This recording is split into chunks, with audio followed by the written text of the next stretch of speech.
According to commentator Li Muyang, a person claiming to have inside knowledge posted on Douyin, describing the scene in shocking detail. The post said, "You think calling it cruel does it justice?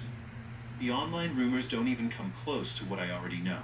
I knew about this early on and never wavered. They beat and tortured him.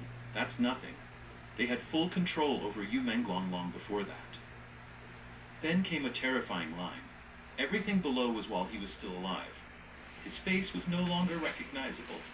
Fingernails removed, teeth removed, hair removed. The lower parts were severely damaged, limbs broken, vital organs were taken. Other organs, not sure which, because human models need to be hollow. The rest was sold on the black market. Some sold the flesh, some sold the recordings. Everything was cleaned up, no trace left. That's why the body no longer exists. Those online videos showing men carrying someone, those weren't rescues. They were Yu Menglong's remains being moved. He was forced to drink alcohol and take drugs. By then, there wasn't much left. When creating human models and injecting preservatives, it must be done while the victim is still alive. That's when the organs are considered most valuable. But Yu Menglong endured until the very end. During the second hanging from the window, his hands broke. Another post mentioned a restaurant video. There's a video filmed in a restaurant. Many foreigners were there, praising the dishes as sweet, premium, and excellent. Yu Menglong was nearby. They were choosing. These are things no normal person could ever imagine. That same night, the extracted parts were sent abroad. At that point, the identity of the person who posted it could not be verified. But based on the information, it's clear that this person must have had direct knowledge, perhaps one of those involved, or maybe a neighbor, a property staff member, or a police officer connected to the case. From earlier online reports, we already knew Yu Menglong had been beaten, injected with drugs, assaulted, and tortured. That alone was unbearable. But these new details break through every limit of human conscience. These people, they're not human, they're monsters. Commentator Li said those monsters were only the executioners. They acted under orders from their masters, the big bosses, and behind them all, the CCP itself. It's beyond shocking. How Tianyu Media planned Yu Menglong's end. The whistleblower also revealed that Yu Menglong had been completely under control for a long time. This forces us to look back and examine a series of suspicious details. First, over the years, every time Yu Menglong filmed, he suffered accidents and injuries of all kinds, sometimes minor, sometimes serious. Each time, people thought it was just bad luck. For an actor, small injuries on set can happen, and once or twice, we can call that coincidence. But if every shoot ends in injury, can that still be called coincidence? Second, the company forced him to go on so-called diets to maintain his image, which later led to serious health problems and even required surgery. For an artist to stay fit is understandable. But when dieting causes illness and surgery, is that still a diet?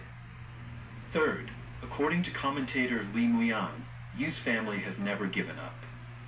They continue to fight in their own way, even under heavy suppression, especially in Xinjiang, where the pressure is even harsher than in Beijing. The reason is the CCP has always ruled Xinjiang with an iron hand, and local officials often treat violence against the people as a stepping stone to climb into the central ranks. When the incident happened, Li revealed that someone from within the circle tried to save Yu Menglong but didn't make it in time. Who that person was remains under investigation. Police had also arrived at the scene but were persuaded to leave. All of this shows one thing. The perpetrators had powerful protection, deep backing strong enough to influence police action. When you put all the pieces together, the repeated injuries on set, the forced starvation that led to illness, the brutal abuse inside the secret room, and finally the day Yu was killed, it becomes clear that Tianyu Company had planned it all long ago. This was a deliberate, premeditated murder. And what makes it even more tragic is that everyone around Tianyu Media knew, except Yu himself. And behind it lies a massive protective shield, the CCP's top leadership, directing a well-coordinated, systematic web of crimes. Lin Beichuan calls on veterans to rise and expose the truth behind the Yu Menglong case. One more breaking update.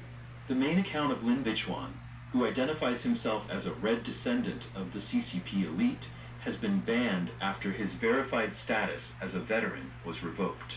Authorities no longer allow him to use that identity. In his October 30th post on Weibo, he stated that he might no longer be able to speak as freely as before. In addition, sources reveal that Lin previously was summoned back to Beijing for interrogation because he continuously spoke out for Yu Menglong. He was ordered to remain silent, yet he has refused to stop speaking out. Earlier, Lin had publicly reported Wang Xiaohong under his real name, and now he has issued a powerful call, urging veterans to stand up, report, and apply pressure from above so that the truth can come to light, a move that means direct confrontation with the CCP.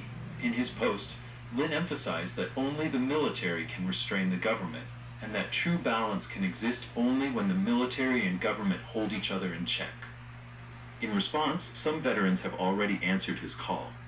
A friend of commentator Li inside China told him that Weibo has exploded. Users are reposting and tagging Lin Beichuan, spreading his message across the platform. Lin once said, "Everything that gets deleted instantly, that's the truth."